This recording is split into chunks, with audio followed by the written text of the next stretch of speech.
सभी पत्रकार बंधुओं को मेरा नमस्कार।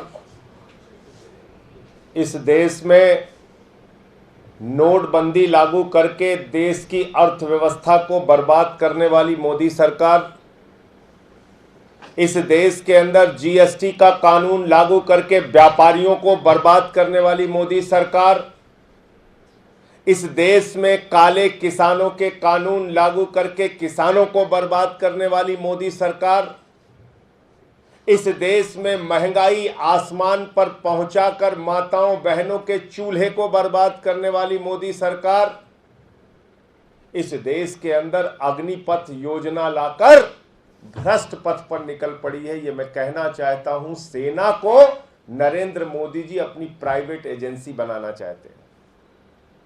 भारत की सेना भारत का गौरव है।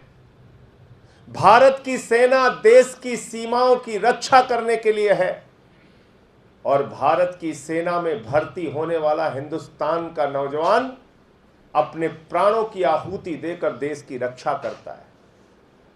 आज नरेंद्र मोदी जी ने यह अग्निपथ योजना जो लाई है, यह निश्चित तौर पे देश के प्राइवेट कंपनियों को फायदा पहुंचाने के लिए योजना लाई गई है। 4 साल तक एक नौजवान सेना में भर्ती होने के लिए तैयारी करेगा। 4 साल तैयारी के बाद बड़ी मुश्किल से उसकी भर्ती होगी। 2 साल उसके ट्रेनिंग और छुट्टियों में जाएंगे। 2 साल वो नौकरी करेगा और 4 साल की नौकरी के बाद जब मोदी जी उसको निकाल के बाहर कर देंगे, सड़क पर खड़ा कर देंगे, तो उसके सामने आत्महत्या करने के सिवाय, भीख मांगने के सिवाय, अपराध के रास्ते पर जाने के सिवाय या किसी प्राइवेट कंपनी में सिक्योरिटी गार्ड करने की नौकरी करने के सिवाय कोई दूसरा रास्ता नहीं बचेगा।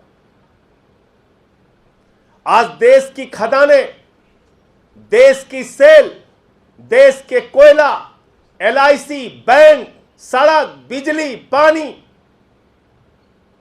बीपीसीएल, एयरपोर्ट, पोर्ट, कितने संपत्तियों का नाम लूं, सब कुछ देश के चंद पूंजीपतियों को नरेंद्र मोदी जी ने बेच दिया। उसकी रक्षा करने के लिए कौन चाहिए? सिक्योरिटी गार्ड चाहिए, सिक्योरिटी गार्ड। उनकी संपत्तियों की रक्षा करने के लिए कौन चाहिए? सिक्योरिटी गार्ड चाहिए। तो क्या देश की सेना को Narendra Modi ji security guard training centre बना रहे हैं? वहां से ट्रेनिंग करके जो नौजवान निकलेगा वो इन प्राइवेट कंपनियों में सिक्योरिटी गार्ड की नौकरी करेगा। इन प्राइवेट कंपनियों को फायदा पहुंचाने के लिए ये योजना लेके आए आप। मोदी जी अपने मित्रों से कह रहे हैं अब आपको खर्च करने की जरूरत नहीं है ट्रेनिंग में, हम खर्च करेंगे सेना में।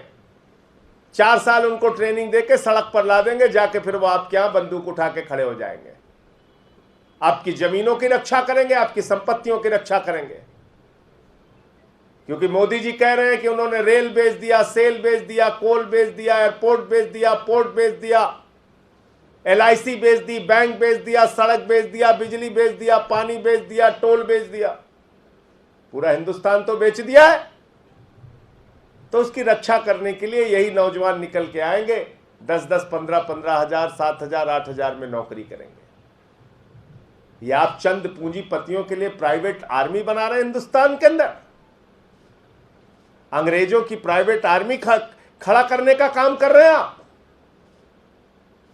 ये देश की सेना का अपमान है, देश के नौजवानों का अपमान है। कभी आप कहते हैं 2 करोड़ नौकरी देंगे, कभी आप कहते हैं पकौड़ा बेच के नौकरी कर लो, कभी आप कहते हैं गोबर बेच के पैसा कमाओ। जिन लोगों के दिमाग में गोबर भरा है वो इस देश के अंदर गोबर योजना ही ला सकते हैं, वो नौजवानों को नौकरियां नहीं दे सकते। और इसलिए मैं मांग करता हूं भारत की सरकार से और आदरणीय नरेंद्र मोदी जी से, जिस तरीके से किसानों के खिलाफ आप फैसला किए थे, काला कानून लेकर आए थे, हम लोगों ने संसद के अंदर विरोध किया था। केजरीवाल जी ने बार बार आपसे कहा था वो काले कानून वापस ले लीजिए। आपने 1 साल लगा दिया, इस देश का किसान सड़कों पर बैठा रहा, 750 किसान शहीद हो गए। आज पूरे देश का नौजवान आक्रोशित है, सड़कों पर उतर के आंदोलन कर रहा है। मैं भारत के प्रधानमंत्री से अनुरोध करना चाहता हूं, इस देश को जलने से बचा लीजिए, इस देश को नौजवानों के आक्रोश से बचा लीजिए, उनके गुस्से से बचा लीजिए। ऐसा ना हो कि लंबा समय बीतने के बाद पछताकर आपको फिर यह कानून वापस लेना पड़े। अभी भी वक्त है।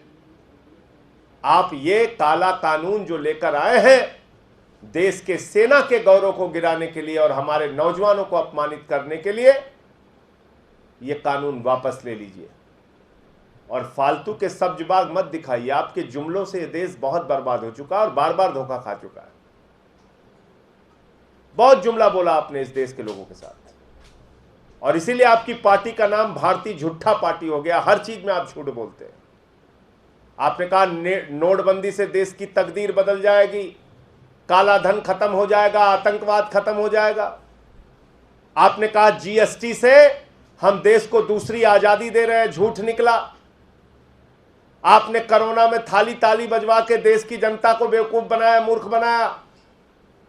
आपने नौजवानों को 2 करोड़ नौकरी देने का वादा किया, फिर कहने लगे पकौड़ा बेच लो, फिर कहने लगे कटोरा लेके घूमो, फिर अभी यूपी के चुनाव के पहले कहने लगे मोदी जी के दिमाग में एक बहुत बड़ा आइडिया आया है, गोबर बेच के पैसा कमाओ, गोबर बेच के।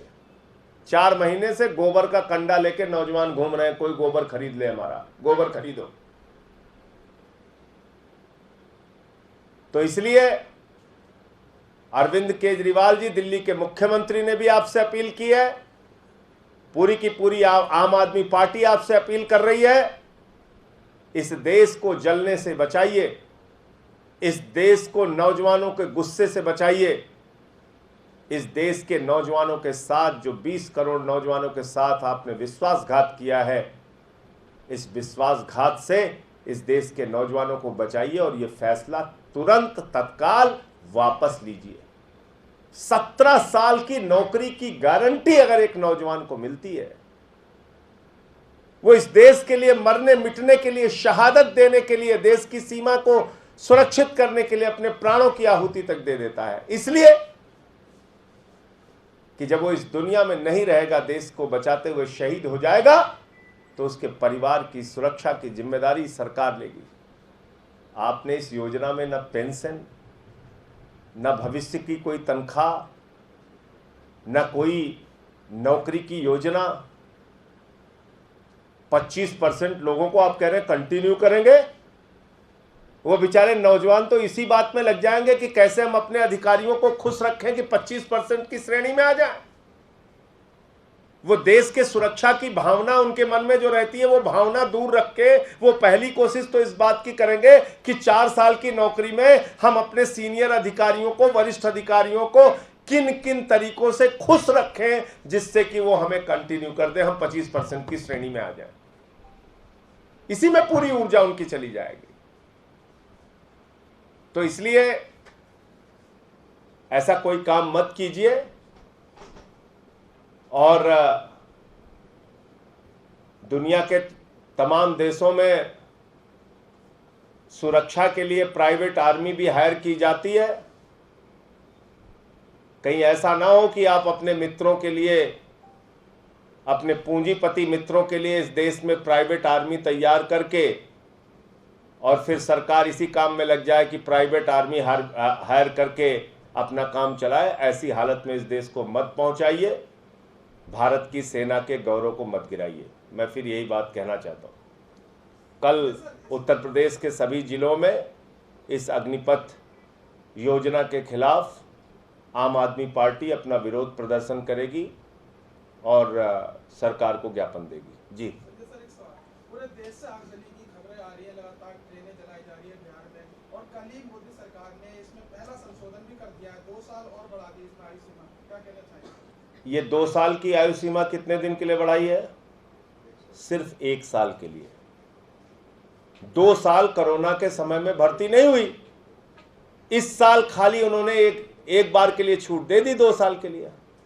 उनकी मांग क्या है? उनकी मांग यह है कि 17 साल की नौकरी की गारंटी, 17 साल वो नौकरी करते थे देश की सेना में जाके, ये गारंटी वो चाहते हैं।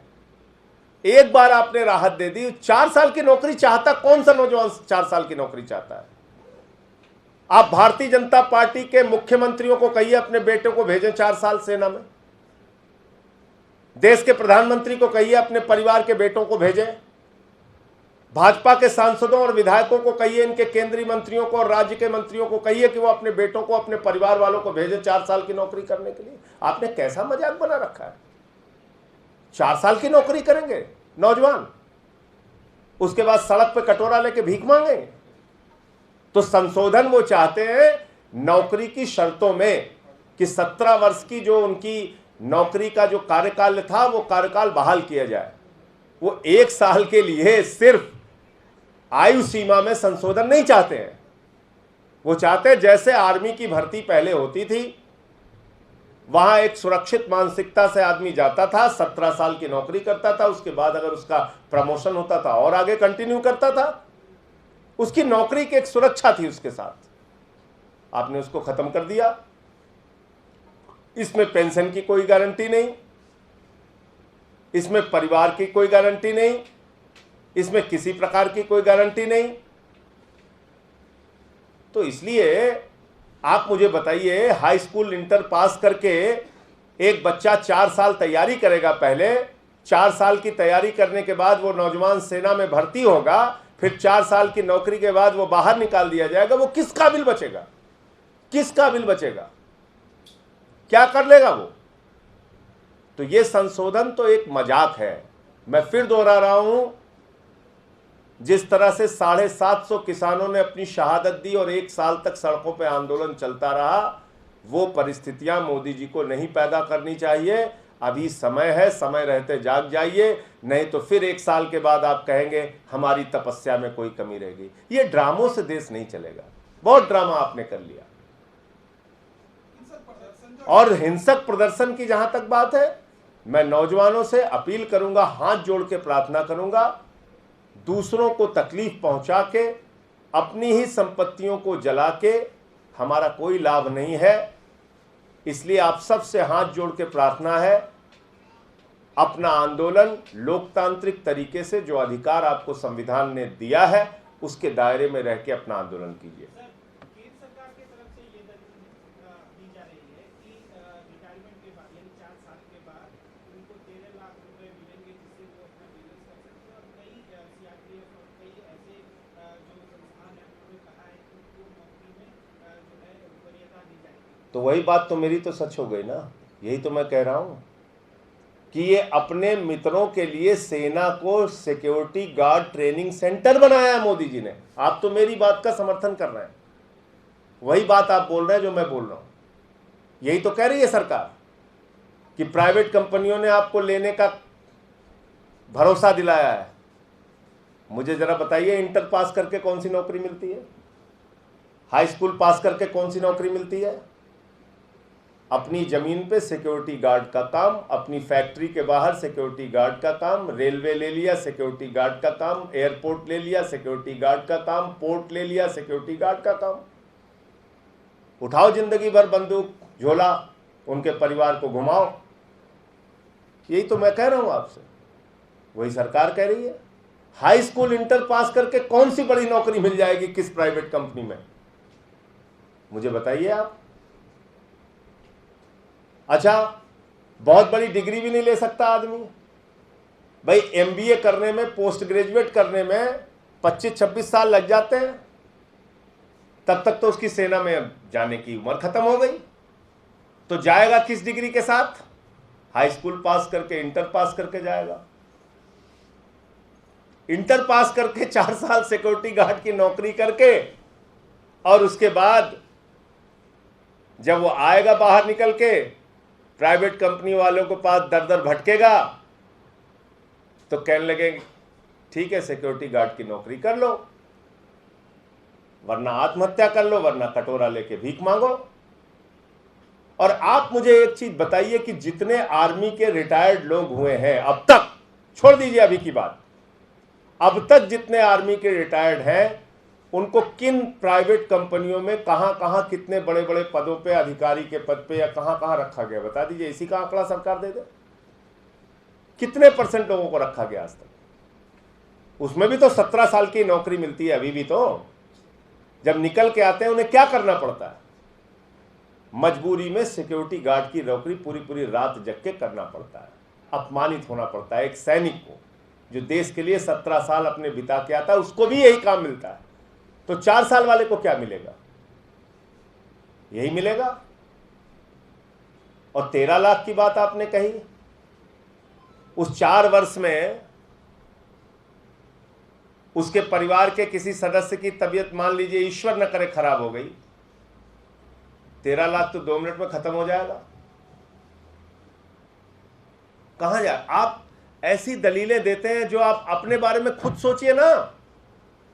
भारतीय जनता पार्टी के विधायक, सांसद, मंत्री, केंद्रीय मंत्री, मुख्यमंत्री, प्रधानमंत्री जो हैं, अपने परिवार के बच्चों को इसी योजना के तहत नौकरी देके दिखाएं भाई, आपको समझ में आ जाएगा।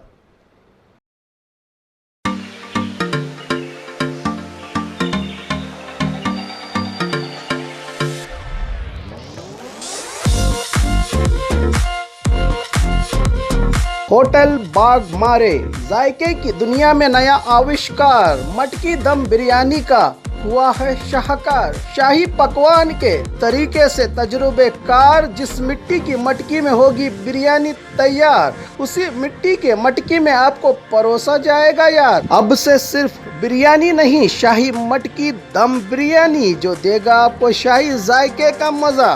तो आइए अपनों के साथ या होम डिलीवरी घर बैठे मंगवाइए बीगोस के हाथ, opposite central bus stand, traffic signal, Bijapur.